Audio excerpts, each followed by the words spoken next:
بسم الله الرحمن الرحيم. الحمد لله رب العالمين، والصلاة والسلام على سيد الأنبياء والمرسلين أبي القاسم محمد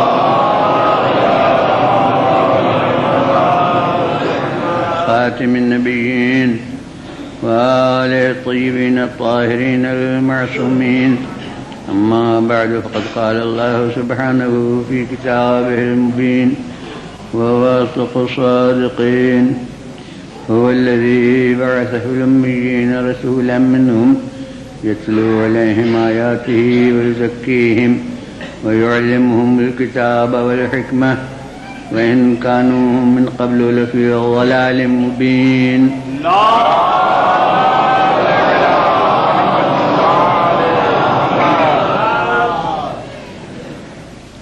میں نے عرض کیا کہ یہ مضمون قرآن مجید میں 4 جگہ پر ہے، 3 جگہیں ایسی ہیں جو اس سے پہلے ہیں اور یہ 4تھی جگہ ہے، مگر محل اس مضمون کا جہاں جو ہے اس میں بڑی خاص خصوصیت ہے، وہ یہ کہ اوصاف الہی سے سورہ شروع ہوا ہے اور اللہ کے اوصاف میں یہ بتایا جا رہا ہے کہ وہ ہے جس نے امیین میں ایک رسول بھیجا، انہیں میں سے جو ان کے سامنے آیات الہی کی تلاوت کرتا ہے اور انہیں کے نفوس کو سدھارتا ہے، پاک کرتا ہے اور انہیں کتاب اور حکمت کی تعلیم دیتا ہے، اگرچہ وہ اس کے پہلے کھلی ہوئی گمراہی میں تھے۔ تو اب اس ذات کی بلندی اور رفعت اور اس کی شان کو کیا بیان کیا جا سکتا ہے کہ جسے سامنے لا کر، جسے پیش کر کے اللہ اپنے عظمت و جلال اور اپنے رفعت شان کا اندازہ کرائے۔ صلوات بھیجیے۔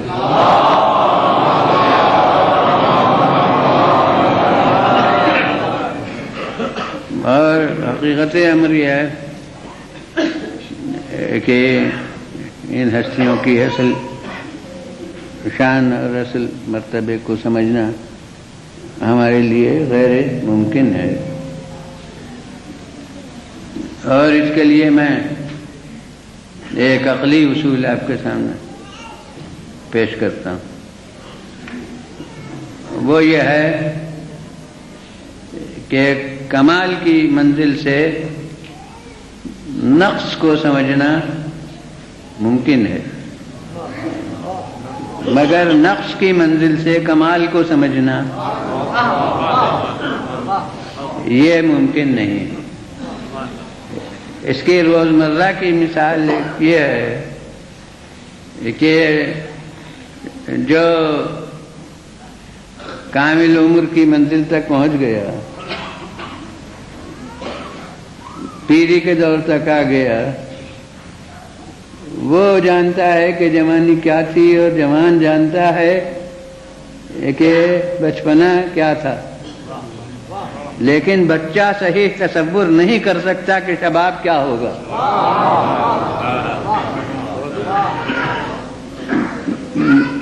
کمال کی منزل سے نقص کو سمجھنا آسان ہے، مگر نقص کی منزل سے کمال کو سمجھنا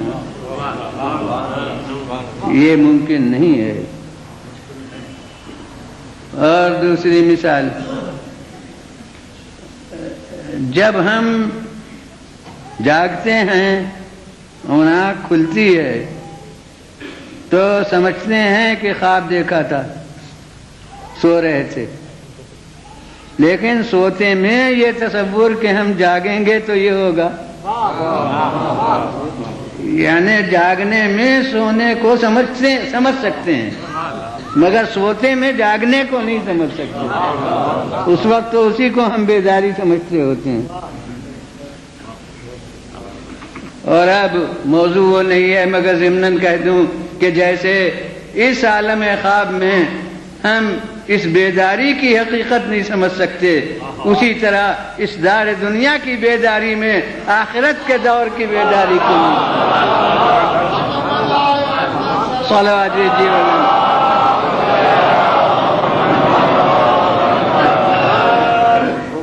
پھر بلند آواز سے صلوات.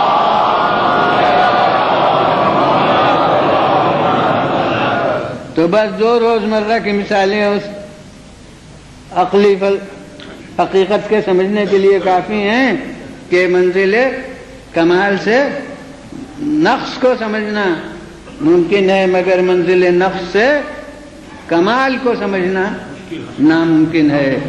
انسان جانتا ہے کہ جمادات کیا ہیں، نباتات کیا ہیں، حیوان کیا ہے، اور پھر انسان کسی حد تک سمجھتا ہے کہ کیا ہے، لیکن جماد نہیں جان سکتا کہ نباتات کیا ہیں، اور نباتات نہیں جان سکتے کہ حیوان کیا ہے، اور حیوان نہیں سمجھ سکتے کہ انسان کیا ہے، اور عام انسان نہیں سمجھ سکتے کہ نبی کیا ہے.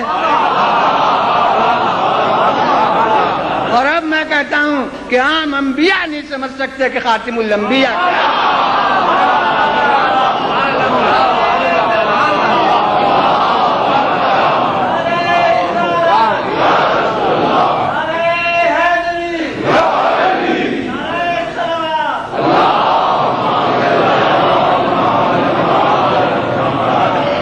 صلوات بھیجیے بولے.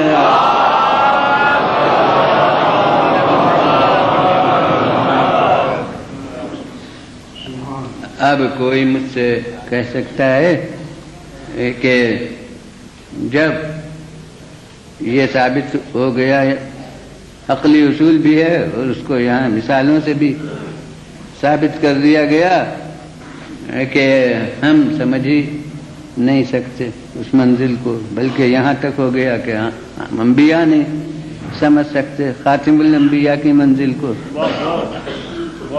تو پھر یہ شان رسالت پر جو تقریر ہوتی ہے، جو ان کے مراتب کو بیان کرنے کی کوشش ہوتی ہے، یہ پھر کیا ہے، اس کا حاصل کیا ہے، پھر یہ کیا بیان کرنا مقصود ہے.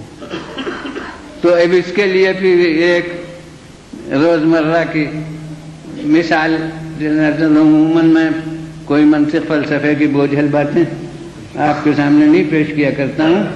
تو ایک روزمرہ کی مثال ہے کہ آپ ایک سوئی کو سمندر میں ڈال دیجئے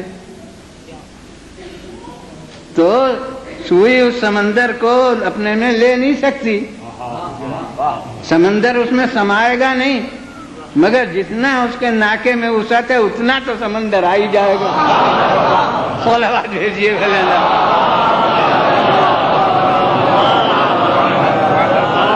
پھر بلند آواز سے صلوات.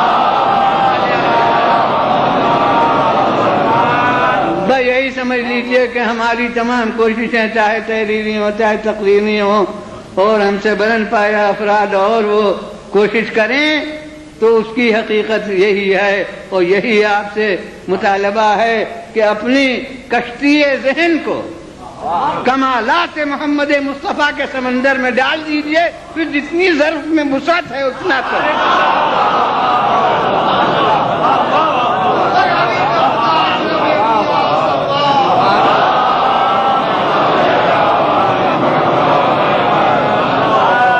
صلوات بھیجیے بولیں.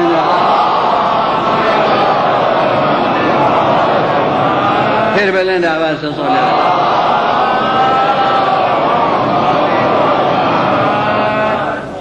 اور اب اس کے لیے بالکل کھلی ہوئی حقیقت سے جو سلسلہ میں نے عرض کیا، جمادات نہیں سمجھ سکتے کہ نباتات کیا ہیں، اور نباتات نہیں سمجھ سکتے کہ حیوان کیا ہے، اور حیوان نہیں سمجھ سکتا کہ انسان کیا ہے، اور عام انسان نہیں سمجھ سکتا کہ انبیاء کیا ہوتے ہیں، انبیاء نہیں سمجھ سکتے کہ خاتم الانبیاء کیا ہیں. تو اب اسی کا لازمی نتیجہ اس کے بعد ایک اور قضیہ ہے، اور وہ حدیث پیغمبر سے ثابت ہے کہ خاتم الانبیاء بھی بارگاہ الہی میں کہتے ہیں ما عرفنا کا حق معرفتک، اے پروردگار ہم نے تجھ کو ویسا نہیں پہچانا جیسا پہچاننے کا حق ہے. صلوات بھیجیے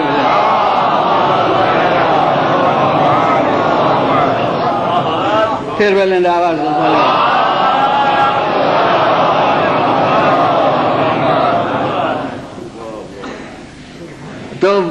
فرما رہے ہیں اور بارگاہ الہی میں عرض کر رہے ہیں کہ ہم نے تجھ کو ایسا نہیں پہچانا جیسا پہچاننا چاہیے، مگر پھر بھی یہ ایک دینی حقیقت ہے کہ معرفت الہی حاصل کرنا ہر بندے پر واجب ہے، ہر بندے کو لازم و واجب ہے، فریضہ ہے اس کا کہ وہ معرفت الہی حاصل کر لے۔ تو جب ناممکن بات ہے تو حکم کیسا ہے کہ حاصل کرو، تو بس حکم اتنے کا ہے جتنا میں نے کہا ممکن ہے، اور جو حق ہے اسے رسول کہہ رہے ہیں کہ ناممکن۔ صلوات بھیجیے بلند۔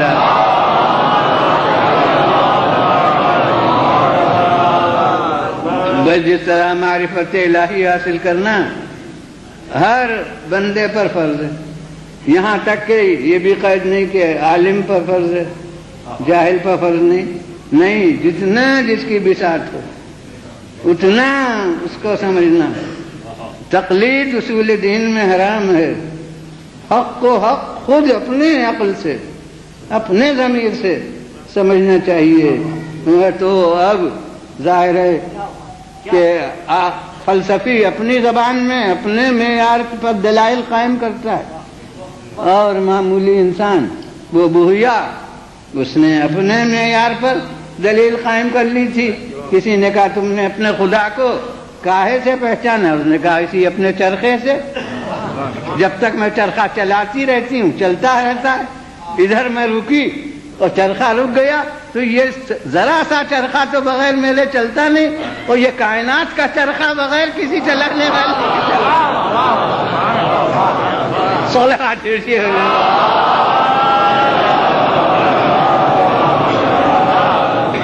تو وہی بات جو فلسفی اپنی زبان میں بہت ہی گہرے انداز میں کہتا ہے، اسی کو اس نے اپنے معیار کے اوپر اپنی زبان میں اپنے عقل کے مطابق کہہ دیا۔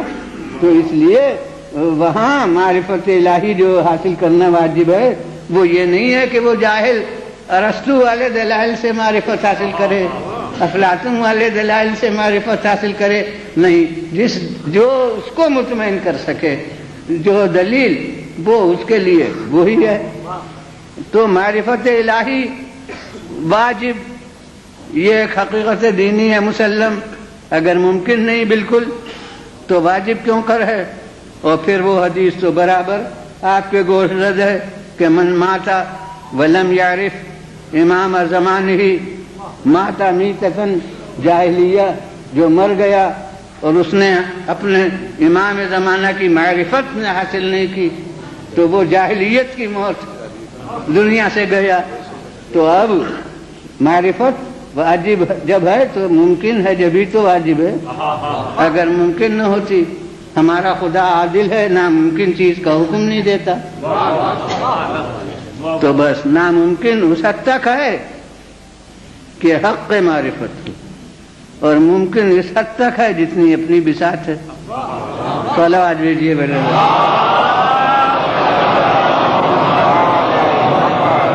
پھر بلند آواز سے صلوات۔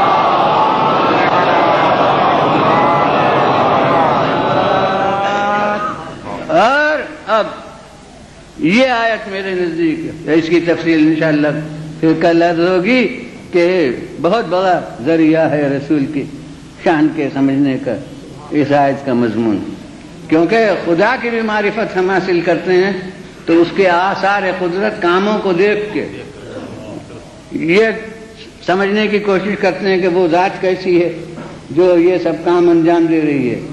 تو اس آیت میں بھی خالق نے وہ کام بتائے ہیں جو اس کے اس رسول کے ذمے ہیں، تو اگر ان کاموں کی اہمیت کو ہم محسوس کر لیں تو پھر یہ سمجھ لیں گے کہ ان کاموں کے لیے شخصیت کیسی چاہیے۔ صلوات بھیجیے بلند، پھر بلند آواز سے صلوات۔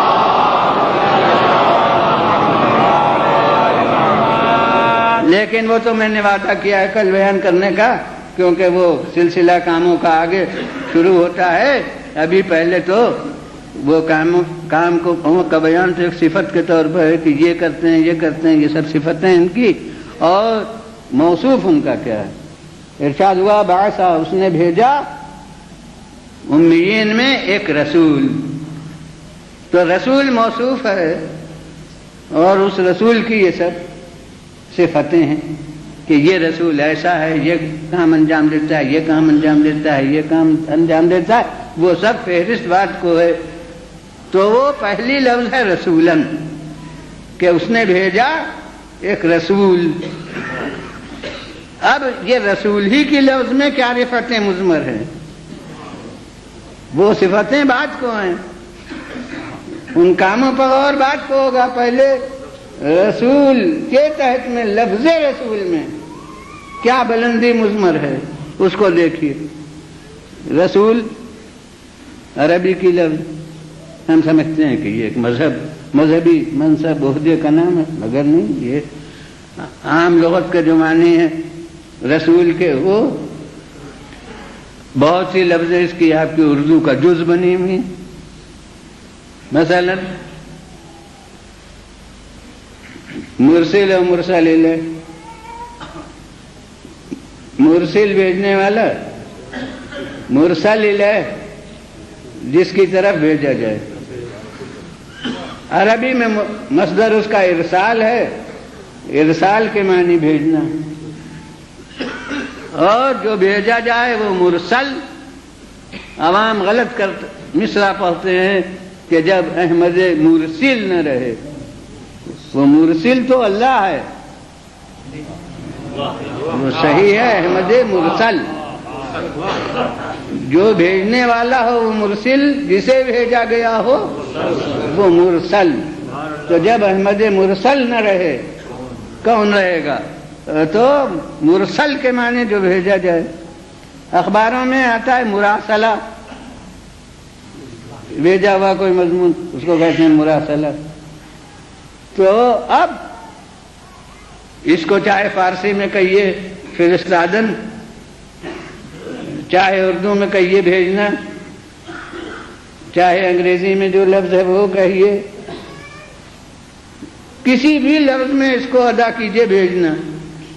تو بھیجنے میں لازمی ایک چیز ہے، لازمی ایک شرط ہے، وہ یہ کہ بھیجنے والے میں اور جس کی طرف بھیجا جا رہا ہے اس میں فاصلہ جب تک نہ ہو اس وقت تک بھیجنے کا تصور ہی نہیں ہو سکتا. میرے پاس کوئی ایک صاحب بیٹھے ہیں تو مجھے کوئی چیز ان تک پہنچانا ہے تو میں دے دوں گا انہیں، بھیجنے کی ضرورت نہیں ہے. لیکن وہاں جو صاحب بیٹھے ہیں ان کے پاس مجھے کچھ پہنچانا ہو تو ضرورت ہے کہ بھیجا جائے. تو بھیجنے میں لازمی طور سے ایک فاصلے کی ضرورت ہے. اس میں جو بھیجنے والا ہو اور اس میں جن کی طرف بھیجا جا رہا ہے. اگر فاصلے کا تصور نہ کیجیے تو بھیجنے کا تصور ہو ہی نہیں سکتا. مگر یہاں بھیجنے والا ہے اللہ، اور جن کی طرف بھیجا جا رہا ہے وہ ہے اخلاق، مخلوقات، انسان، افراد انسانی. بھیجنے والا جو ہے وہ کسی جہت و مکان میں مقید نہیں ہے، وہ لا مکان ہے. قرآن مجید میں کہا گیا وہ رب گردن سے زیادہ قریب ہے. وہ تیماردار جو مریض کے پاس بیٹھے ہیں، سینے پر ہاتھ ہے، نبض دیکھ رہے ہیں، نفس کی آمد و شد محسوس کر رہے ہیں عالم احتضار میں. قرآن کہہ رہا ہے نحن اقرب الیہ منکم ولکن لا تبصرون، ہم تم سے زیادہ اس سے قریب ہیں مگر تم دیکھتے نہیں ہو. تو اب بتائیے جو ایسی لامکان ذات ہے اس کے یہاں درمیان میں فاصلے کا کیا تصور؟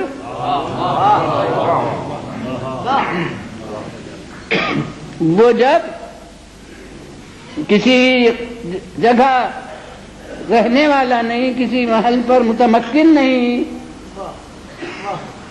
تو پھر کہیے گا کہ وہ 1000 میل دور ہے، 10,000 میل دور ہے، کتنی دور ہے؟ جو کہیے گا غلط ہوگا، کیونکہ جب وہ کسی جگہ پر ہے ہی مقید نہیں ہے۔ وہ نفس کی مثال کل میں نے لامکان ہونے میں دی تھی کہ ہے مگر کہیں پر نہیں ہے، اور تو جب وہ لامکان ذات ہے تو درمیان میں فاصلے کا تصور کیسا، دوری کا تصور کیسا، اور اگر دوری کا تصور نہ ہو تو بھیجنے کا تصور کیسا؟ اب دیکھیے یہ عمر میں کتنی دفعہ اشہد ان محمد رسول اللہ کہا، اور ایمان رسالت پر ضروری ہے، لیکن اب رسالت کے معنی سمجھنا مشکل ہو گئے کہ رسالت کے معنی کیا ہے، کیا معنی اللہ نے بھیجا؟ بعثا فی الامیین رسولا، بعث کے بھی معنی بھیجنا، اور رسول کے بھی معنی جو بھیجا جائے۔ اس نے بھیجا مرسلین میں، امیین میں ایک رسول، انہی میں سے، تو جناب والا یہ تو معمہ ہو گیا کہ یہ بھیجنا کیوں کر ہے؟ بھیجنے کا مطلب یہ ہے کہ وہ ہم سے بہت دور ہے، جبھی تو بھیجتا ہے، اور جب وہ کسی مکان پر مقید نہیں ہے تو دور کہنا اسے غلط ہے، اور جب دور کہنا غلط ہے تو بھیجنا غلط ہے۔ تو پھر رسول کو رسول کہنے کے کیا معنی، پھر رسول کو بھیجا اس کے کیا معنی، اس کا کیا مطلب؟ تو اب یہ مشکل بات ہو گئی، مگر میں کہتا ہوں کہ مشکل یہ آسان ہو جائے گی اگر اپنی ایک بات کے معنی سمجھ لیجئے۔ وہ اپنی ایک بات کیا ہے؟ عبادت میں نیت ضروری ہے، کوئی بھی عبادت ہو، نماز ہو، روزہ ہو، حج ہو، ارے پھر نماز کے لیے وضو ہو، غسل ہو، کچھ ہو، جو بھی عبادت ہے اس میں نیت لازمی ہے، اور نیت کا لازمی جز کیا ہے؟ قربتاً اللہ، اللہ سے قریب ہونے کے لیے، یہ معنی ہے۔ نام بدلتے جاتے ہیں، وضو کرتا ہوں قربتاً اللہ، روزہ رکھتا ہوں قربتاً اللہ، نماز پڑھتا ہوں قربتاً اللہ، حج کرتا ہوں قربتاً اللہ۔ وہ نام عبادتوں کے بدلتے جاتے ہیں مگر قربتاً اللہ کی روح سب میں شریک ہے۔ یہ بھی ہے قربتاً اللہ، اور اگر قربتاً اللہ نہیں ہے تو نمائش ہے، عبادت نہیں ہے۔ جتنا بھی وضو میں ہوتا ہے سب کر لیا، جس فقہ کے لحاظ سے کیا، چاہے اس طرح کیا چاہے اس طرح کیا، کچھ کیا، جو جو ہوتا ہے مسا سر کا جس طرح کرنا تھا اس طرح کیا، چاہے اس طرح کر لیا، چاہے ہیر پھیر کے ساتھ کیا، بہر سب کچھ وہ کیا جو وضو میں ہوتا ہے، مگر قربتاً اللہ نہیں تھا۔ تو جناب صفائی ہو گئی مگر وضو نہیں ہوا۔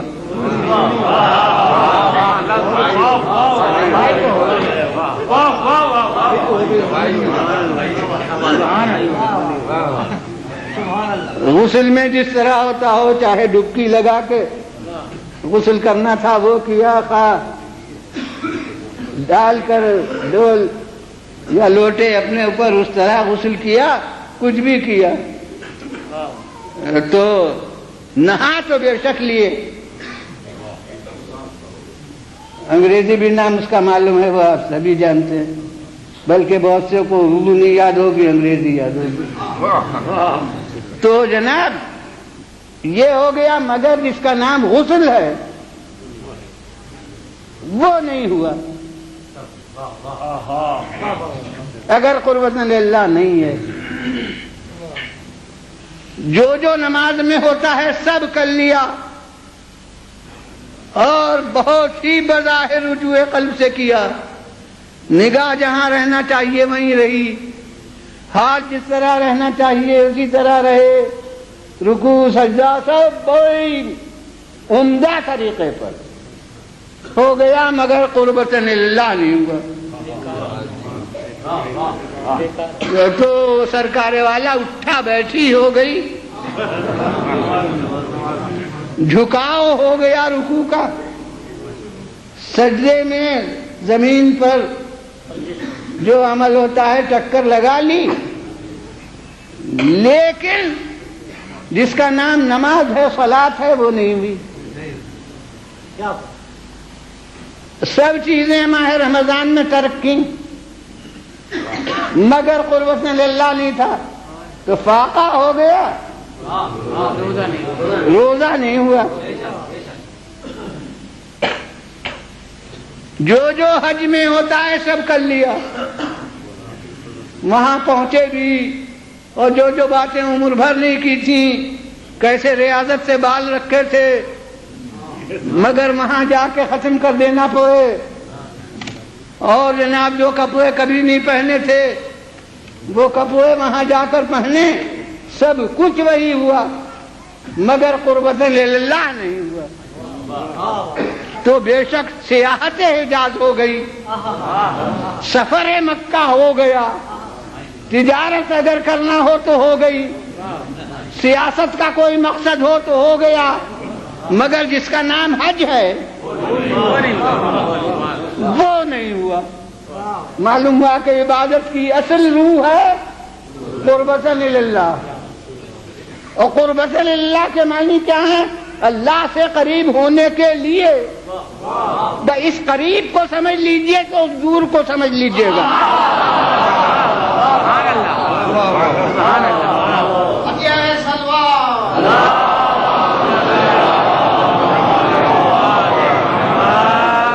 صلوات بھیجیے بلند آواز۔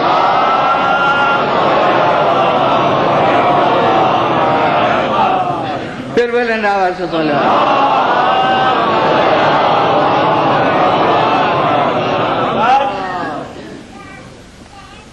اللہ سے قریب ہونے کے لیے کیا مطلب؟ کیا اس نماز سے پہلے میرے اور اس کے درمیان میں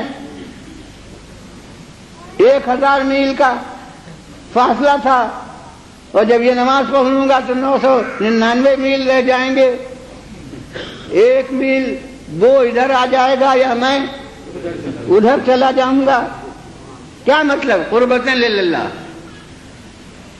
لیجیے، اب وہ رسول تو کبھی کبھی کہتے تھے قربتاً اللہ، روز کہتے تھے، اب تو جب کہیں گے زبان رکے گی کہ کیا کہہ کے آ رہے ہیں۔ مطلب کیا ہے اس کا؟ اللہ سے قریب ہونے کے لیے۔ تو میں نے جہاں تک اس پر غور کیا ہے، جو میری سمجھ میں آیا ہے وہ یہ ہے کہ نہ یہ قرب مسافت کا قرب ہے، نہ وہ بوجھ مسافت کا بوجھ ہے۔ اس قرب کا مطلب یہ قربتاً للہ کا ہے کہ خالق یعنی ذات الہی وہ نقطہ ہے کمال مطلق کا۔ جتنا ہم نقائص میں زیادہ گرفتار ہیں اتنا کمال مطلق کی منزل سے دور ہیں۔ ہر عبادت کا مقصد یہ ہے کہ نفس پر جلا ہو، ذرا برائیاں گھٹیں، نفس میں پاکیزگی کا اضافہ ہو۔ جتنا نقائص میں کمی ہوگی اتنا ہم منزل کمال مطلق سے نزدیک ہوئے۔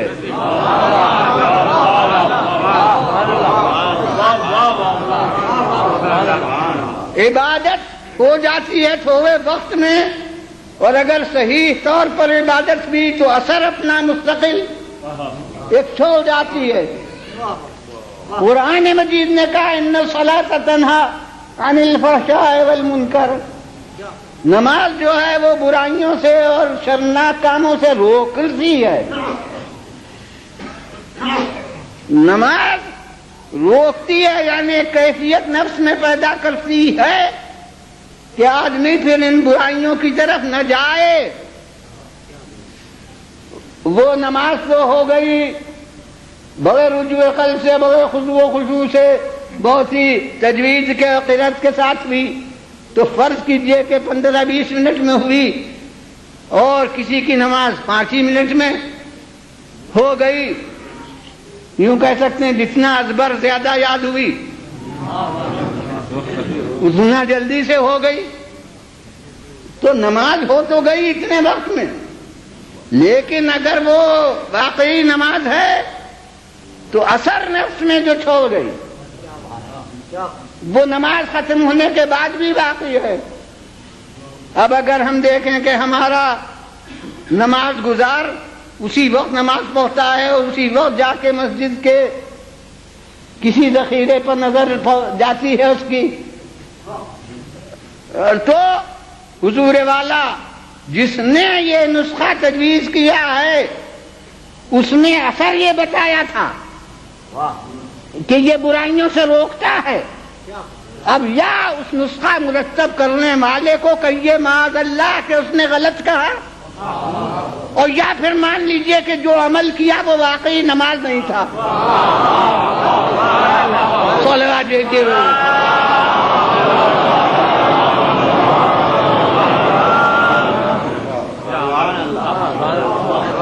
وہ کوئی نمائشی چیز تھی، اس کا نام نماز نہیں ہے۔ روزے کو یہی کہا کہ کتب علیکم الصیام کما کتب علی الذین من قبلکم لعلکم تتقون، تمہارے اوپر روزہ فرض ہے تاکہ تم میں تقوی پیدا ہو جائے۔ معلوم ہے کہ روزہ ذریعہ ہے، وہ صبح سے شام تک میں روزے کا کام ہو گیا، مگر وہ تقوی نفس کا ایک سانچہ ہے جس میں وہ نفس کو ڈالتا ہے۔ تو یہ مقصد عبادت کا ہے، یہی قربتاً اللہ کا مفاد ہے۔ جتنا یہ مقصد زیادہ پورا ہوا اتنا ہی بندہ اپنے اللہ سے قریب ہوا۔ تو معلوم ہوا کہ یہ قرب مسافت کا قرب نہیں ہے بلکہ یہ اوصاف کا قرب ہے۔ تو اسی طرح وہ بوجھ، وہ دوری، وہ بھی اوصاف کی دوری ہے۔ یعنی خلق خدا جتنا گناہوں میں زیادہ مبتلا ہے، جتنا جہالتوں میں زیادہ مبتلا ہے، جتنا برائیوں میں زیادہ گرفتار ہے، اتنا ہی منزل کمال طہارت و عظمت سے دور ہے۔ لہذا جب دور ہے تو بھیجنے کی ضرورت ہے۔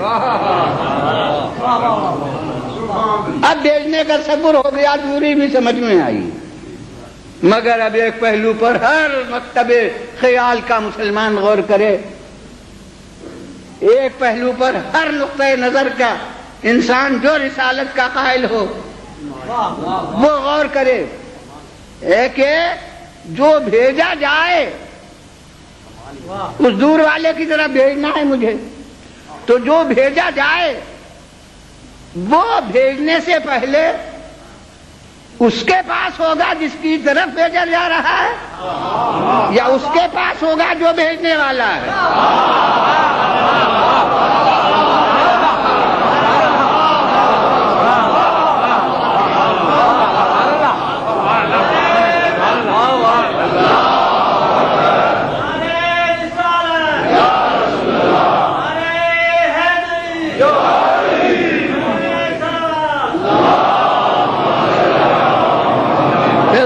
بھیجیے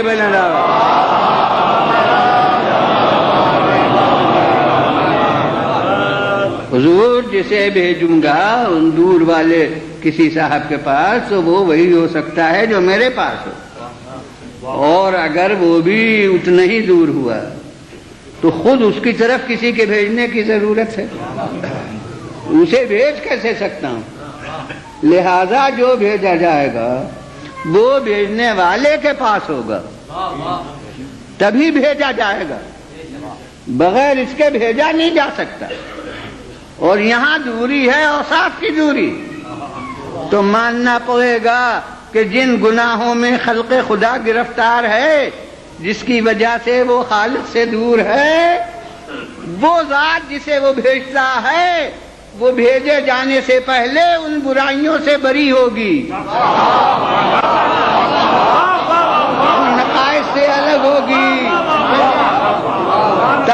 اس لائق ہے کہ بھیجا جائے؟ اور اگر معاذ اللہ وہ بھی ان نقائص میں گرفتار ہو تو وہ اس لائق کہاں ہو سکتا ہے کہ اسے بھیجا جائے؟ اب علم کلام کی اصطلاح میں جملے کہہ دوں تو سمجھ میں آ جائیں گے انشاءاللہ۔ وہ یہ ہے کہ نتیجہ یہ نکلا کہ رسالت نتیجہ عصمت ہے، عصمت نتیجہ رسالت نہیں۔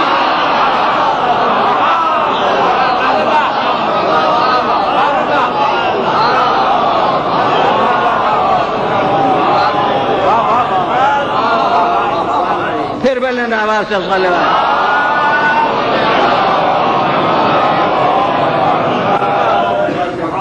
اب اس کو خالص اردو زبان میں بھی کہہ دوں کہ یہ نہیں ہے کہ رسول بنایا تو معصوم ہو گیا، بلکہ معصوم تھا اس لیے رسول بنایا۔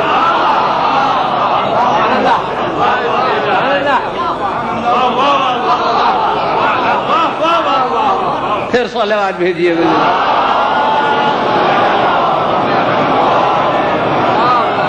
پھر بلند آواز سے صلوات۔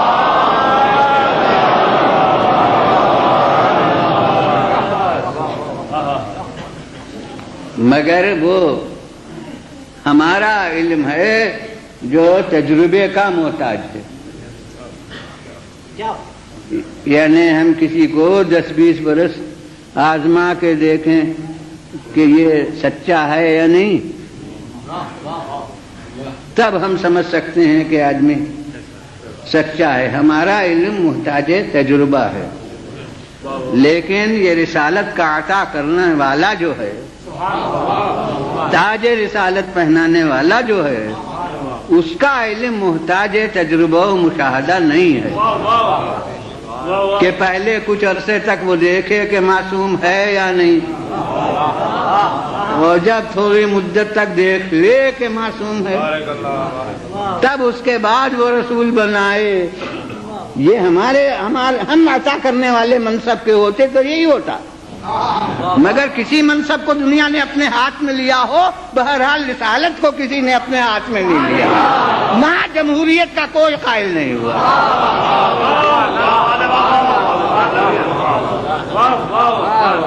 تو رسالت بہرحال اس کی طرف سے سب کے نزدیک ہے، تو اب اس کا علم جب محتاج تجربہ نہیں ہے تو وہ اپنے علم غیب کے آئینے میں جو ہو رہا ہے ازل سے دیکھ رہا ہے۔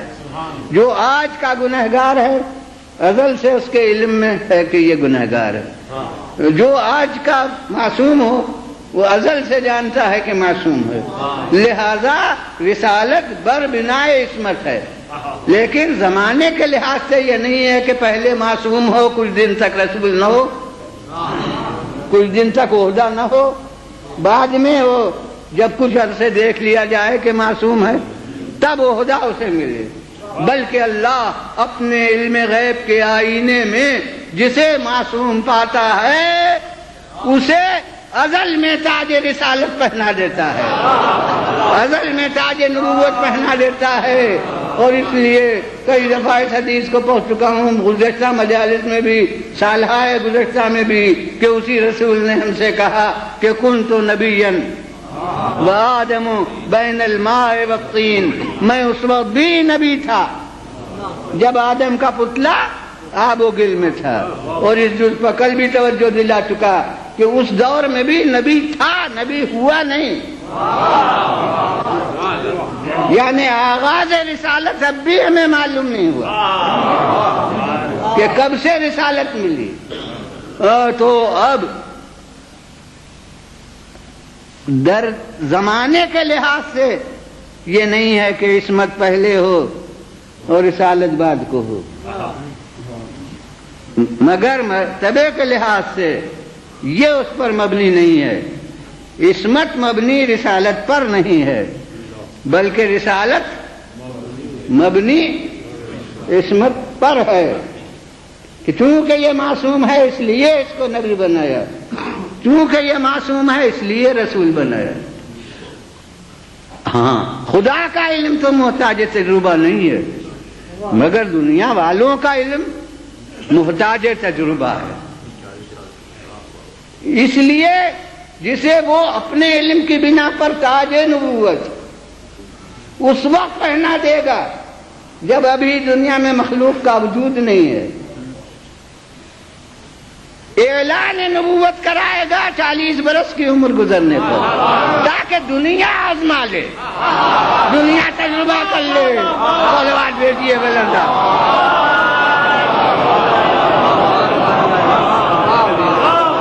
پھر بلند آواز سے بولو.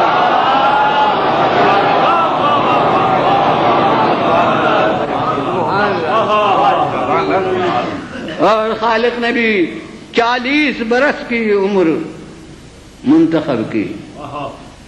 اب یہ علم الانسان کی مسئلہ سمجھ لیجئے، علم العمران کا سمجھ لیجئے، کہ 40 برس کی عمر اس نے منتخب کی، اس لیے کہ اس کے قبل کا دور حیات تلبنات و تغیرات کا ہوتا ہے.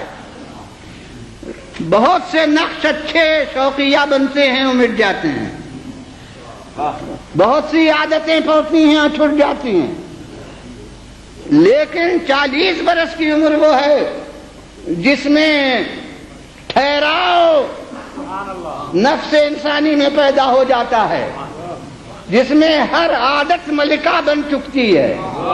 تو 40 برس کی عمر منتخب کی کہ دیکھو تمہارے مشاہدے میں 40 برس جو سچا رہا، تمہارے مشاہدے میں 40 برس جو امین رہا، وہ اب اعلان رسالت کر رہا ہے.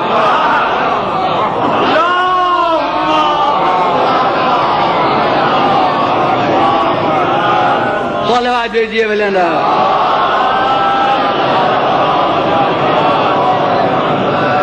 پھر بلند آواز سے صلوات.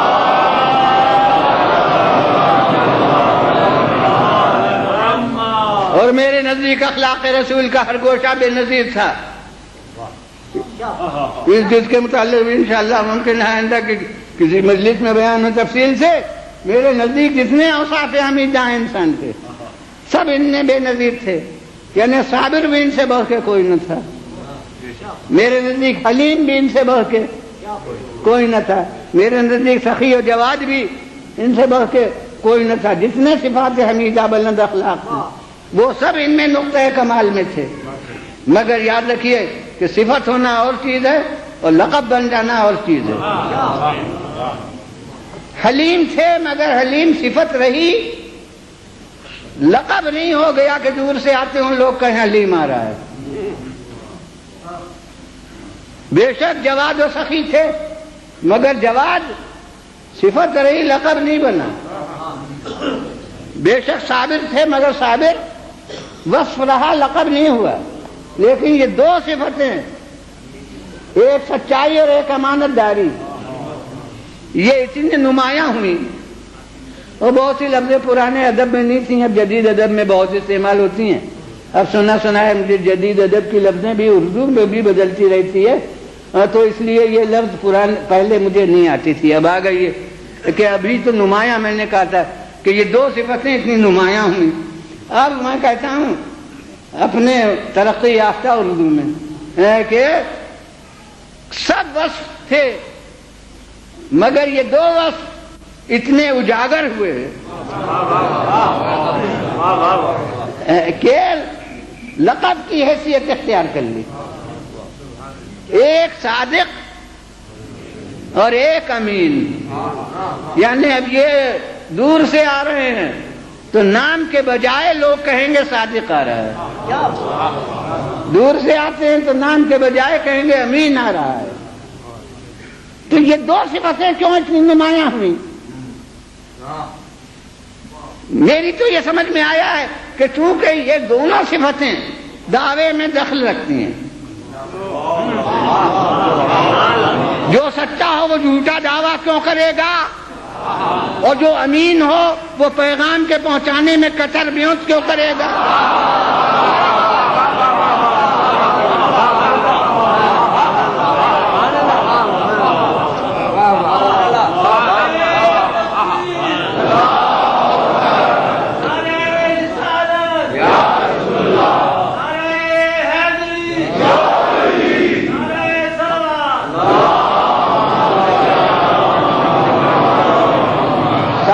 کہنے کے معنی ہے کہ جو دعویٰ آپ کیجیے وہ سچا، اور امین کہنے کے معنی ہے کہ جو پیغام پہنچائیے آپ کے سپرد کیا گیا ہو وہی ہوگا، اس میں کوئی تبدیلی نہیں ہو سکتی۔ ان دونوں کو دعوے میں دخل ہے، اور جب پیغمبر خدا صلی اللہ علیہ وآلہ وسلم پہلی تبلیغ کے لیے منبر پر گئے، متفقہ تاریخی واقعہ ہے کہ بعثت کے بعد 40 برس کی عمر میں مبعوث ہوئے تو 3 برس تک اخفاء پر معمور رہے کہ گھر سے کے اندر سے بات باہر نہ جائے۔ اب گھر کی جتنی پردے ہیں وہ سب امانت دار راز الہی ہیں، چاہے بچہ ہو تو چاہے بوڑھا ہو تو، کہ اللہ کو اس کے بھی امین ہونے پر اعتماد ہے۔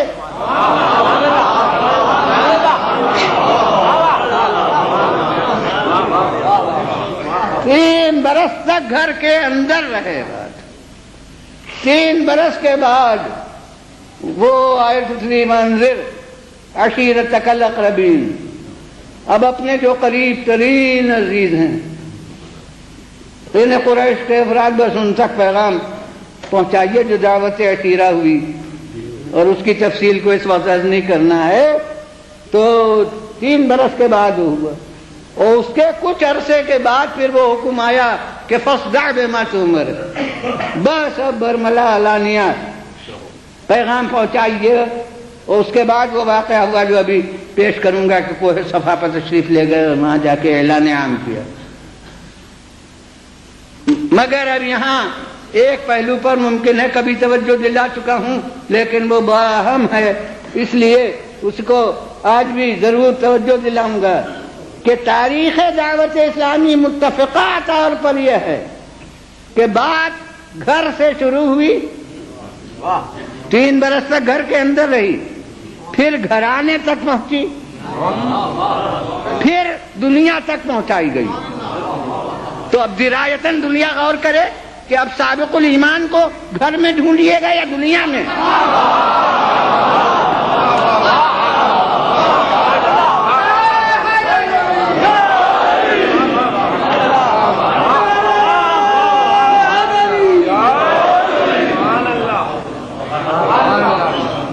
صلوات بھیجیے بھلنا۔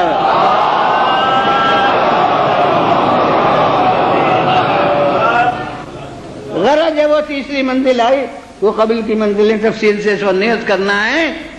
تو پیغمبر خدا صلی اللہ علیہ وآلہ وسلم کوہ صفا پر تشریف لے گئے۔ جب تک حج کو نہیں گئے تھے تو اس وقت کی باتیں سمجھ میں نہیں آتی تھی۔ ہم جب صفا اور مروہ پہاڑ ہیں تو پہاڑ سے ہمارا ذہن ہمالیہ کی طرف چلا جاتا تھا، تو اب صفا پر چلے گئے تو آدمی کہاں ہے وہاں؟ اب وہ جب جا کے دیکھا تو معلوم ہوا وہ کعبہ ہے اور وہ داہنی طرف صفا ہے اور وہ بائیں طرف مروہ ہے۔ اور میں جب گیا ہوں تو اسی سال دائیں میٹ سے وہ پہاڑی اڑائی جا رہی تھی، اور اس سال زینے بن گئے تھے، اب سنا زینوں کے بجائے ڈھال بن گئی ہے۔ تو وہ میں اس پہاڑ کی شکل میں بھی چڑھا تھا، اور پھر اس زینوں کی شکل میں چونکہ 1.5 مہینہ پہلے پہنچ گیا تھا تو اس لیے اس طرح بھی میں نے صفا پر عروج کیا، اور اس طرح بھی صفا کی چوٹی پر گیا، دونوں طرح سے۔ ارے اب یہ ان لوگوں کی بات ہے کہ اس پہاڑ کو اڑا کے اور زینے بنا دیے اور پھر زینے کو ڈھال بنا دیا، یہ سب بدعت ہے یا نہیں؟ یہ الگ بات ہے، وہ ہمارے لیے بدعت کا مسئلہ چلتا ہے، وہاں نہیں چلتا۔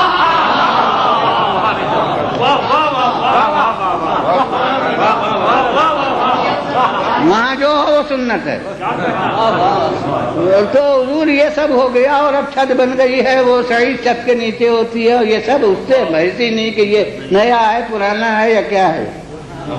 وہاں کچھ اور مفہوم ہو جاتے ہیں، فتوے کچھ اور ہو جاتے ہیں۔ تو یہ غور کیجئے کہ کوہ صفا وہ اب اس شکل کا اندازہ نہیں ہوتا، وہ جب زینے بنے تو میں نے دیکھے کہ کوہ صفا ایسا ہے کہ 7 سیڑھیوں میں اس کی چوٹی آ گئی، اور مروہ بھی اسی طرح 7 زینوں سے کو طے کر کے اس کی بلندی آ گئی چوٹی، ہر دفعہ وہ اوپر سے جا کے پھر اترنا ہوتا ہے صحیح، وہاں سے پیر کو اپنے لگا کر آخری سرے سے پھر شروع کرے، تب وہ سفیرا پورا ہوتا ہے۔ تو وہ 7 سیڑھیوں میں اس کی چوٹی اور 7 سیڑھیوں میں اس کی چوٹی، تو ہمارا ذرا بڑے بہت بڑے عمارتوں میں آصف الدولہ کے بارے میں جو حضرات گئے ہیں یا اور، تو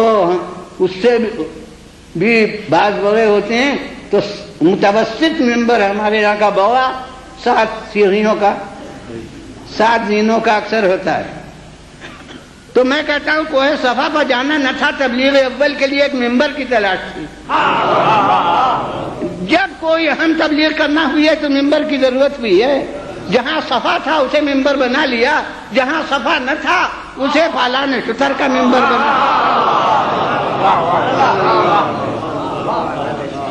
تو اب کوہ صفا پر تشریف لے گئے تو حد نظر کے سامنے جتنا مجمع ہے اس سے فرماتے ہیں کہ بتاؤ اگر میں تم سے کہوں کہ اس پہاڑ کے پیچھے سے لشکر آ رہا ہے تو مانو گے یا نہیں مانو گے؟ انداز کلام کا بتا رہا ہے کہ اگر مجمع ابھی کہہ دے کہ نہیں مانیں گے تو آگے کچھ نہیں کہا جائے گا، اور ہاتھ میں کوئی تلوار نہیں ہے کہ گلے پر رکھی ہوئی ہو، خود اختیار طور پر ان کے ضمیر کے فیصلے کو پوچھ رہے ہیں، اور حد نظر کے سامنے جتنا مجمع ہے وہ جواب دیتا ہے کہ کیوں نہیں مانیں گے؟ اس لیے کہ اس زبان سے سوا سچ کے ہم نے جھوٹ نہیں سنا۔ میں کہتا ہوں اگر 40 برس کی پہلی زندگی سامنے نہ ہوتی تو اس سوال و جواب کا محل ہی کہاں پیدا ہوتا؟ اور وہ بشریت کے نعرے لگانے والے، میں بھی بشریت کو جزو ایمان سمجھتا ہوں، جبکہ قرآن نے کہہ دیا ہے تو اس کو بھی ماننا جزو دین ہے، مگر یاد رکھیے کہ وہ 40 برس کی بشریت وہ ہے جس پر بات کے رسالت کی پوری عمارت کھڑی ہوئی ہے۔ صلوات بھیجیے بلنا۔ برس کی بشریت وہ ہے جس پر بات کے رسالت کی پوری عمارت کھڑی ہوئی ہے۔ صلوات بھیجیے بلنا۔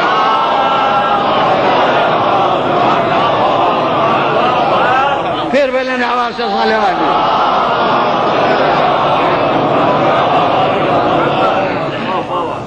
سب نے کہہ دیا کہ ضرور مانیں گے، اس لیے کہ سوا سچ کے ہم نے جھوٹ نہیں سنا۔ جب یہ اقرار لے لیا تب کہا کہ مجھے اللہ نے رسول بنایا ہے اور تمہارے یہ بدعمالیاں جو ہے اس کے پس پوچھ آتے کے دوزخ کے شعلے ہیں۔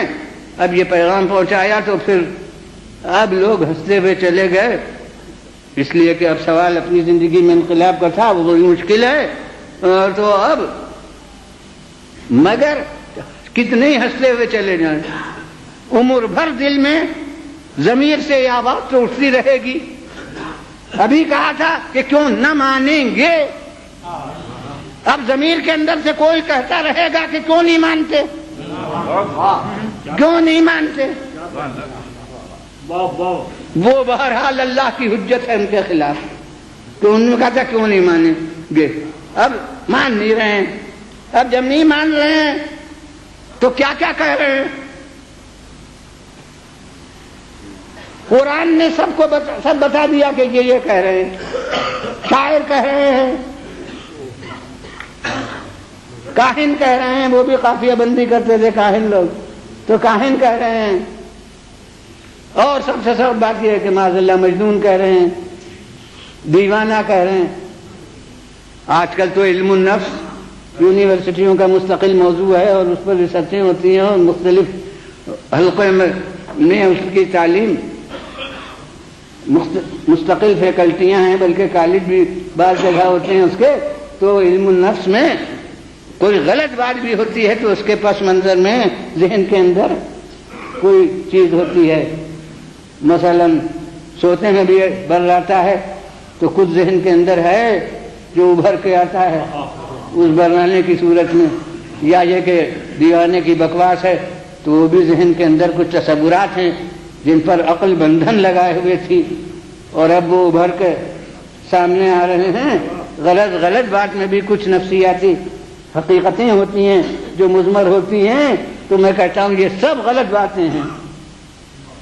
شاعر کہہ رہے ہیں، کاہن کہہ رہے ہیں، مجنون کہہ رہے ہیں، سب غلط باتیں ہیں۔ اور میں کہتا ہوں کہ یہ غلط باتیں ہیں تو قرآن کو کیا ضرورت تھی کہ اسے محفوظ کرے؟ ارے مجھے راستے میں کوئی گالیاں دے تو میں یہاں کے مجمع میں اعلان تو نہیں کریں گا کہ مجھے یہ گالیاں دی ہیں۔ وہ کمبخت جو کہنے والے تھے ان کے نام بھی ہمیں نہیں معلوم، وہ ہوا میں منتشر ہو جاتی لفظیں۔ یہ قرآن نے کیوں انہیں محفوظ کر دیا؟ میں کہتا ہوں اس سے ایک اصول قائم ہوتا ہے۔ وہ ایک معلم عقل کو مجنون کہہ رہے ہیں، ظلم ہی ہے نا۔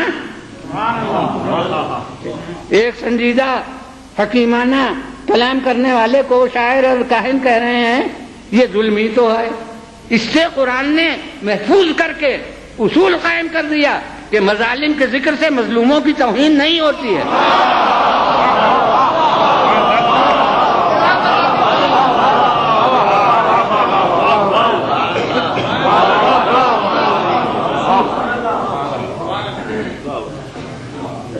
مجھے جس پہلو پر توجہ دلانا ہے حقیقت میں وہ یہ ہے کہ آخر یہ سب سوچ کے کہنے کی ضرورت کیا ہے؟ کبھی کاہن کہہ رہے ہیں، کبھی شاعر کہہ رہے ہیں، اور ہر دفعہ جو کہتے ہیں اگر دل مطمئن ہو جائے کہ یہی ہے تو پھر دوسری بات نہ کہیں۔ ایک بات گھبرا کے کہتے ہیں، خود ہی اندر سے کوئی کہتا ہے کہ بات بنی نہیں تو پھر بدل کے دوسری بات کہتے ہیں، وہ دوسری بات بھی اندر سے فیصلہ ہوتا ہے ضمیر کا کہ نہیں اب بھی وہ بات نہیں ٹھیک ہوئی تو تیسری بات کہتے ہیں۔ میں کہتا ہوں یہ سب سوچ کے کہنے کی ضرورت کیا ہے؟ بخدا میری تو سمجھ میں یہی آتا ہے کہ اتنا سچا کہہ چکے ہیں کہ جھوٹا کیسے نہیں بنتا۔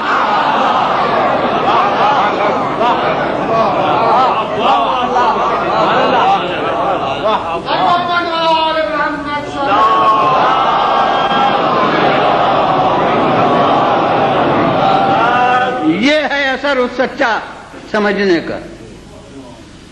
اور امین اس کا تو عملی ثبوت موجود ہے کہ بعثت کے بعد 13 برس کے بعد ہجرت ہوئی ہے، اور شب ہجرت تک مشرکین کی امانتیں پیغمبر کے پاس تھیں۔ وہ کوئی مسلمانوں کی رکھی ہوئی امانتیں نہیں تھیں، مومنین کی امانتیں نہیں تھیں، انہی کی امانتیں تھیں جو جسم مبارک پر پتھر مارتے تھے، جو اذیتیں دیتے تھے، اور انہی کی امانتیں شب ہجرت تک پیغمبر کے پاس موجود تھیں۔ اور ہندوستان کا تو میرا دیکھا ہوا مشاہدہ ہے، یہاں معلوم نہیں کہ کوئی تجربہ ہے یا نہیں، کہ کسی بینک کے متعلق غلط افواہ ہو جاتی ہے کہ ٹوٹ جائے گا تو لوگ آ کر اپنی امانتیں واپس لینا شروع کرتے ہیں۔ وہ بیچارہ نہیں ٹوٹنے والا ہوتا تو ٹوٹ جاتا ہے۔ یہاں دارالندوہ میں ایک کانفرنس ہو چکی ہے، رات مقرر ہو گئی کہ ان کی زندگی کا خاتمہ کر دیا جائے۔ وہ مسلمانوں سے کتنے ہی صیغے راز میں ہو، لیکن اس جماعت کے افراد سے وہ راز نہیں رہ سکتی تھی، جبکہ ہر قبیلے کے نمائندے اس میں موجود تھے۔ تو اتنا بڑا دارالندوہ میں اجتماع ہو چکا، مجلس مشاورت نے یہ طے کر دیا کہ ان کی زندگی کا خاتمہ کر دیا جائے، اور کوئی جھوٹی روایت نہیں جو یہ بتائے کہ اس دن سے شب ہجرت تک لوگ آ کے اپنی امانتیں مانگتے ہوں۔ بتاتے کچھ نہیں ہے، جی ہمیں ضرورت ہے دے دیجئے، ہمیں ضرورت ہے دے دیجئے، اصل بات کوئی تھوڑی کہتا، مگر کوئی جھوٹی روایت بھی نہیں۔ میں کہتا ہوں یہ ہے تحت شعور اور نیم شعور، اور جتنی تہیں ہیں شعور کی اور لاشعور کی، ان میں ان کی امانت داری پر اعتماد کہ چاہے جان لے لیں مگر ہماری امانتیں کہیں نہیں جا سکتی، اس کے لیے ذہن میں کوئی اضطراب نہیں پیدا ہوتا۔ اور میں کہتا ہوں بخدا یہ ان کی امانت داری کی راہ میں رسول کی ایک قربانی تھی کہ اپنے کو خطرے میں ڈال دینا آسان ہے، مگر اپنی عزیز ترین فرد کو خطرے میں ڈالنا یہ بہت مشکل ہوتا ہے۔ خود جائیں اور ایک فرد کو جس کو پالا ہے، جس کو ابتدا سے پرورش کی ہے مثل اولاد کے، اور اسے چھوڑ جائیں، مگر یہ ان کی امانت داری کی راہ میں قربانی ہے کہ اگر جاؤں بھی تو امانتیں ایسے ہاتھ میں دے جاؤں کہ مشرکین بھی نہ کہہ سکیں کہ آپ نے غیر محفوظ ہاتھوں میں ہماری امانت دے دی۔ جتنا مجھ پر اعتماد ہے اتنا ہی جس پر اعتماد ہو۔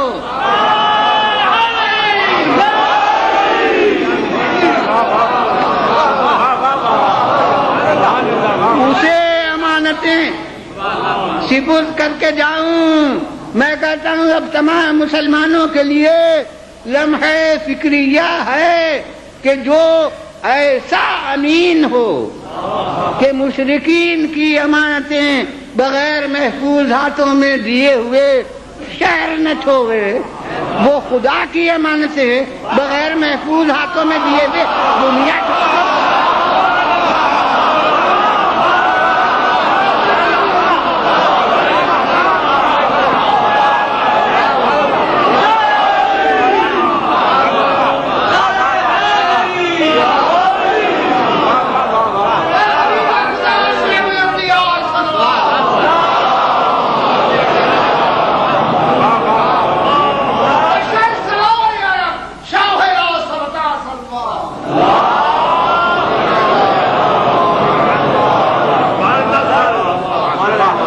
پھر صلوات بھیجیے بلند۔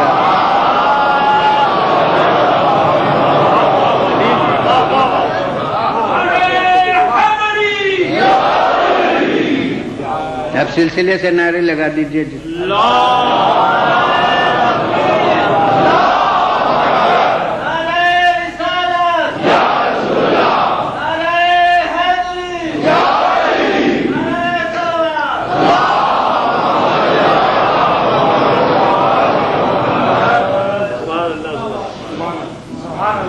اب پیغمبر نے تو اسی لیے چھوڑا تھا، یہی کام سے پوچھ کیا تھا۔ اب یہ اور بات ہے کہ بروقت جب شہر میں تو اس لیے رہے، اب بروقت خالق نے کہا جب یہ رہتے ہیں تو ہم ایک کام لے لیں گے، اور وہ یہ کہ رسول کے جانے کا پردہ بن جائیں۔ شہر میں رسول نے چھوڑا امانتوں کے لیے، وہ بستر پر لٹایا خدا نے، یعنی انہوں نے مشرکین کی امانتوں کا محافظ بنایا، انہوں نے اللہ نے رسول کی زندگی کا محافظ بنایا۔ صلوات بھیجیے بلند۔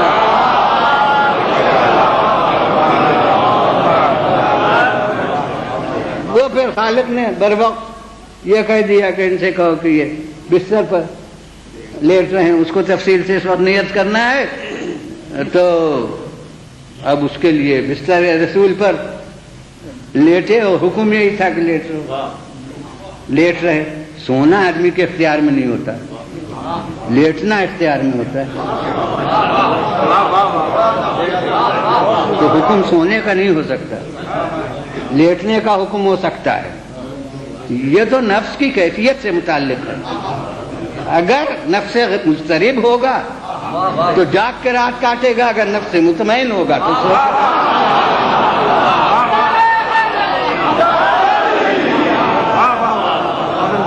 صلوات بھیجیے بلند۔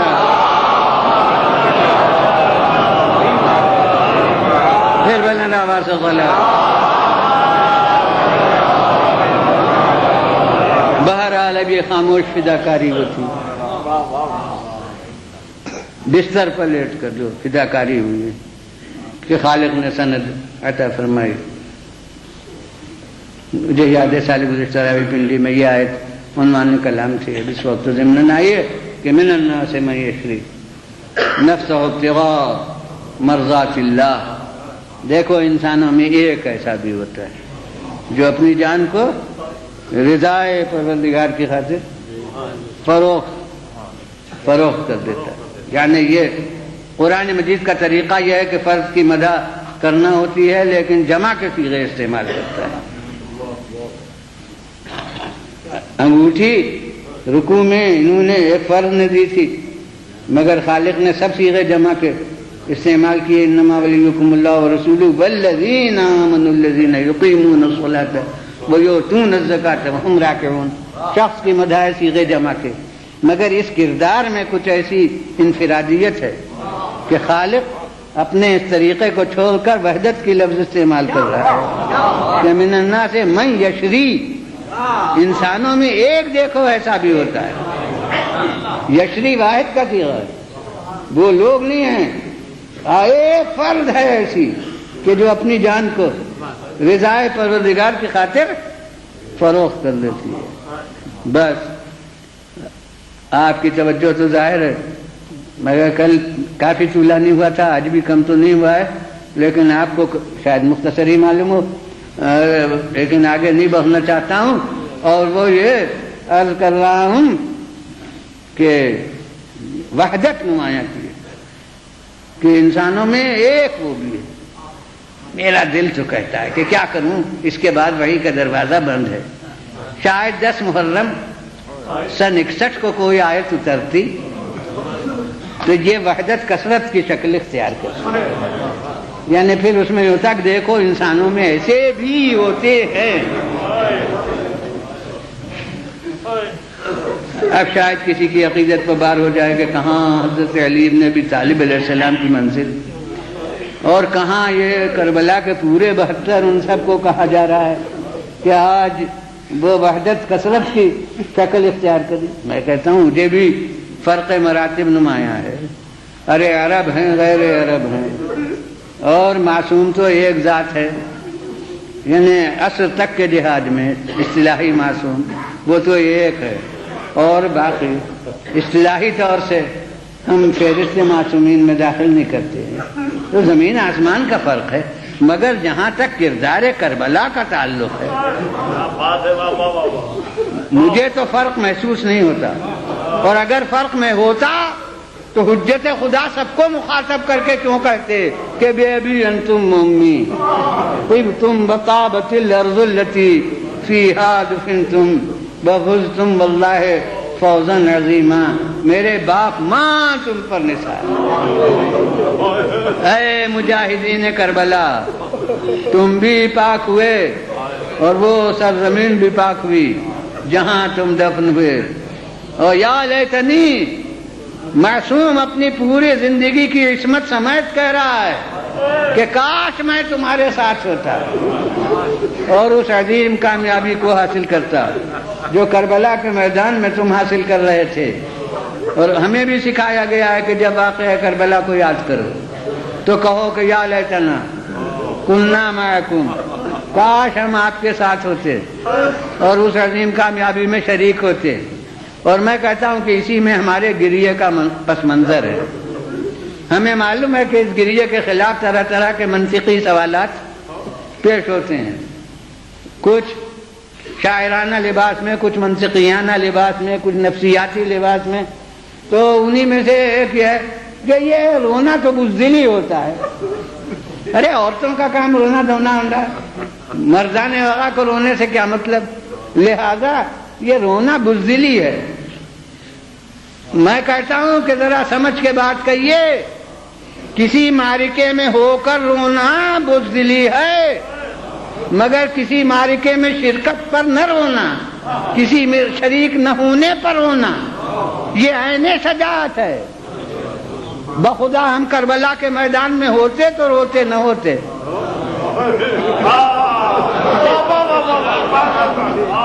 کربلا کے مجاہدین میں کون تھا جو روتا ہوا گیا؟ کیا ابو ہریرہ ہمدانی روتے ہوئے گئے؟ کیا مسلم ابن اوسجہ روتے ہوئے گئے؟ کیا حبیب ابن مظاہر روتے ہوئے گئے؟ کیا فرزندان عقیل و جعفر روتے ہوئے گئے؟ ارے قاسم بھی اس وقت تک روئے جب تک اجازت نہیں ملی، اور جب اجازت جہاد مل گئی تو وہ روتے ہوئے نہیں گئے۔ کیا عباس روتے ہوئے گئے؟ کیا علی اکبر روتے ہوئے گئے؟ مولا بھی ہمارے عزیزوں کے اوپر روئے، لیکن جب خود میدان میں گئے تو دنیا کہتی ہے کہ ایسا حشاش و بشاش چہرہ تھا کہ کسی زخمی کا ہم نے ایسا چہرہ نہیں دیکھا. طبری کے مورخ نے لکھا ہے کہ میں نے کسی کو نہیں دیکھا جس کے عزیز مارے جا چکے ہوں اور وہ حسین سے زیادہ مطمئن اور بشاش نظر آتا ہو. کلما اشتد الوقت اشرق وجه الحسین، جتنا سخت وقت ہوتا تھا مولا کا چہرہ دمکتا جاتا تھا. تو کربلا میں کون روتا ہوا گیا، لیکن زین العابدین عمر بھر روئے.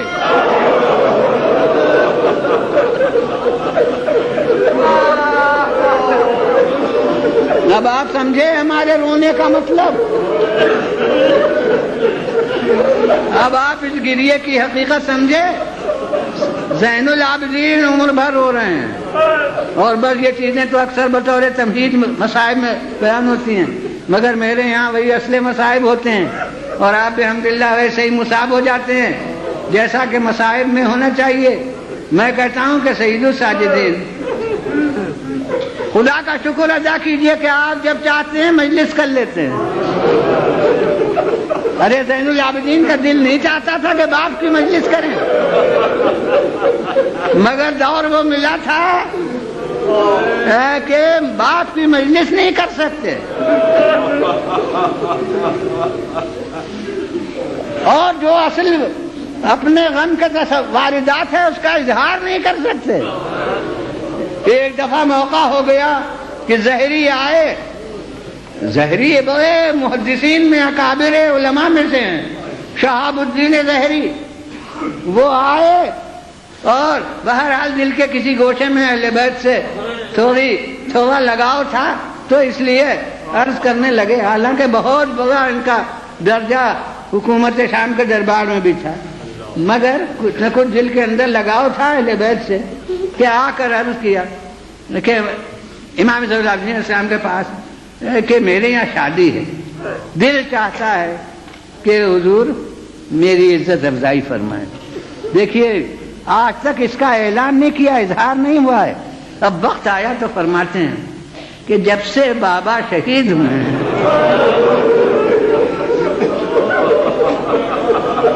تب سے میں نے شادیوں میں شرکت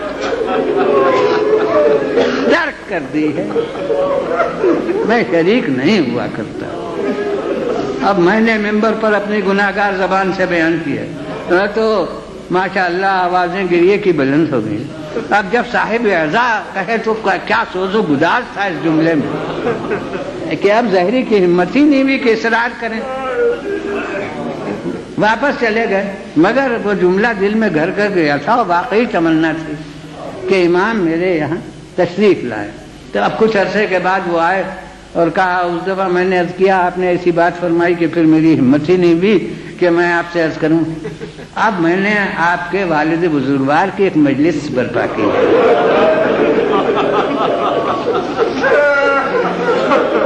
اور میری تمنا ہے کہ آپ اس مجلس میں شرکت کے لیے تشریف لائیں. حضرت نے کہا ہاں بے شک اب آئیں گے. ظاہر ہے جب دور اتنا نازک ہو اور وہ حکومت شام میں پہنچ بھی رکھتے تھے اور وہاں کے مقربین میں تھے، تو کتنی احتیاط سے انہوں نے شرکائے مجلس کو اطلاع دی ہوگی. بہت گنے چنے خاص مخلصین اہل بیت جو تھے ان کو انہوں نے فردن اطلاع دی، اور وقت معین پر وہ لوگ جمع ہوئے اور امام وقت معین پر تشریف لائے. انہوں نے صدر مجلس میں حضرت کو جگہ دی اور وہاں حضرت تشریف فرما ہوئے، اور اب ذاکر ممبر پر گیا. یہ حقیقت ہے کہ ابتدا ذاکری کی اشعار سے ہوئی ہے، تو ممکن ہے کہ کسی شاعر نے کچھ اشعار مرثیہ حضرت امام حسین علیہ السلام کے پڑھے ہوں، اس کی تفصیل نہیں ہے روایت میں. بہرحال ذاکر نے، اب ذرا غور فرمائیے کہ آج ذاکرین سے آپ سنتے ہیں اکثر مصائب میں کہ حضرت سیدہ عالم مجلس میں تشریف لاتی ہیں اور ہاتھ میں رومال ہوتا ہے اور رونے والوں کی نگاہیں دیکھتی ہیں کون رو رہا ہے. تو جس وقت یہ بیان ہوتا ہے تو ایک خاص اثر مجلس میں پیدا ہو جاتا ہے کہ جائے کہ آنکھوں کے سامنے صاحب عزا جسے پرسہ دینا ہے وہ موجود ہے. تو نتیجہ یہ ہے کہ ذکر مصائب جو ہوا تو اب کسی میں ہوش ہی نہ تھا کہ وہ ادھر ادھر دیکھ یہ دیکھے کہ کون کہاں ہے.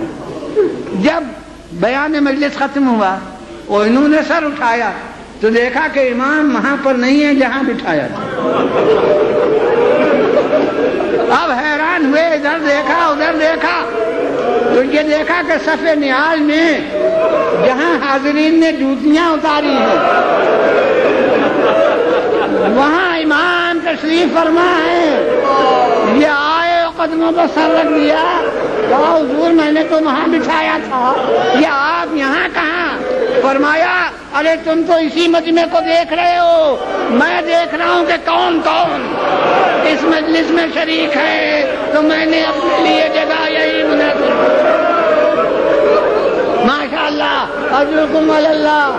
میں کہتا ہوں کہ مجلس اس طرح سے ایک ہو گئی، لیکن اپنی ذات کو انہوں نے مجلس بنا لیا. کبھی آب وضو آیا، تمہید مجلس مرتب ہو گئی، رونا شروع کر دیا.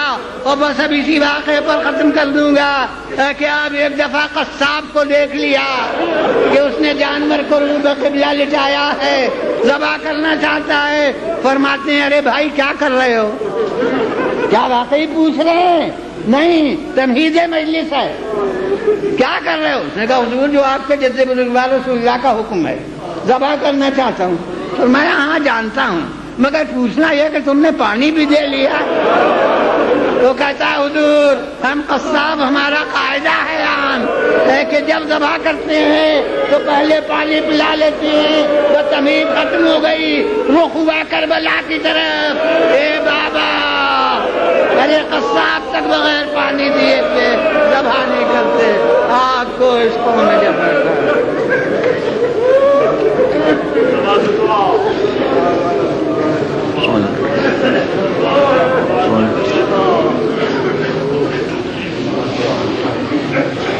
خداوندہ تمام حاضرین کے مقاصد دینی دنیاوی خداوندہ ہم سب کو صراط مستقیم پر قائم رکھ. خداوندہ ہمیں رسول و آل رسول کے اسوہ حسنہ بچانے کو. خداوندہ ہمارے لیے آخرت کی منزل کو اس دنیا سے بہتر بنا. جو بیمار ہونے شفا و صحت عطا فرما، جو مر گئے انہیں رحمت و مغفرت سے مالا مال. خداوندہ اس اعزائے قلیل کو ہم سے قبول